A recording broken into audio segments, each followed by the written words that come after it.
तैयारी लेकर लौटी तो वहां देवर्षि नारद पहले से उपस्थित थे। उन्होंने सत्यवान के बारे में सुनते ही कहा, हे राजन, सत्यवान सभी गुणों में श्रेष्ठ है, लेकिन एक दोष है, वह अल्पायु है। ठीक 1 वर्ष बाद उसकी मृत्यु निश्चित है। ये सुनकर भी सावित्री ने दृढ़तापूर्वक उत्तर दिया, वर एक बार ही वरण किया जाता है, चाहे वह दीर्घायु हो या अल्पायु। मैंने सत्यवान को अपना पति स्वीकार कर लिया है, अब कोई और मेरा वर नहीं हो सकता। राजा ने सावित्री की दृढ़ता देखकर नारद की सहमति से शुभ मुहूर्त में सत्यवान से उसका विवाह कर दिया। विवाह के पश्चात सावित्री पति के साथ वन में निवास करने लगी और आश्रम जीवन को अपनाया। सावित्री को नारद मुनि की कही बात याद थी, इसलिए वो प्रतिदिन दिन रात की गणना करती रही।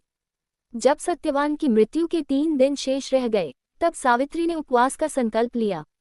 तीसरे दिन उसने वटवृक्ष के नीचे व्रत करते हुए देवी सावित्री की पूजा की। पूजा उपरांत वह अपने पति सत्यवान के साथ लकड़ी लेने वन की ओर गई।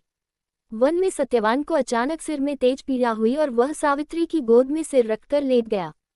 तभी सावित्री ने देखा कि एक तेजस्वी, कृष्ण वर्ण, पीत वस्त्रधारी, मुकुटधारी पुरुष वहां आए, जिनकी उपस्थिति दिव्य प्रतीत हो रही थी। सावित्री ने उन्हें प्रणाम करके पूछा, आप कौन हैं? वे बोले, मैं यमराज हूँ। तुम्हारे पति की आयु पूर्ण हो चुकी है, अतः मैं स्वयं उसकी आत्मा लेने आया हूँ। यमराज ने सत्यवान की आत्मा को अंगुष्ठ के आकार में निकालकर दक्षिण दिशा की ओर प्रस्थान किया। सावित्री भी उनके पीछे पीछे चलने लगी। यमराज ने कई बार उसे रोका, परंतु सावित्री बार बार विनम्रता से उत्तर देती रही, जहां मेरे पति जाएंगे वहीं मेरी गति है। पत्नी का धर्म है कि वह पति का साथ न छोड़े। सावित्री की दृढ़ता, भक्ति और मधुर वाणी से प्रसन्न होकर यमराज ने कहा, मांगो तुम्हें जो भी वर चाहिए। सावित्री ने कहा, मेरे सास ससुर की नेत्र ज्योति लौट आए। यमराज बोले, तथास्तु। थोड़ा आगे बढ़ने पर यमराज ने फिर वर मांगने को कहा।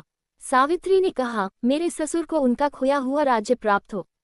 यमराज बोले, तथास्तु। अंत में यमराज ने तीसरी बार वर मांगने को कहा।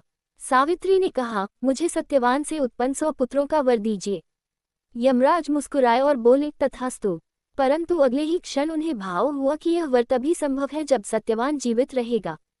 अपनी ही बातों में बंद कर यमराज ने सत्यवान की आत्मा को मुक्त कर दिया और कहा, हे पतिव्रता स्त्री, तुम्हारे सत्य, तप, भक्ति और प्रेम ने मुझे भी पराजित कर दिया। मैं तुम्हें आशीर्वाद देता हूँ कि तुम्हारा वैवाहिक जीवन दीर्घ और सुखमय हो। सावित्री अपने पति सत्यवान के साथ लौट आई। आश्रम में पहुंचने पर उन्होंने देखा कि उनके सास ससुर की आंखों की ज्योति लौट आई है और द्युमत्सेन को उनका राज्य भी प्राप्त हो गया है। समय के साथ सावित्री को 100 पुत्र भी प्राप्त हुए और वह पतिव्रता धर्म की प्रतीक बन गईं।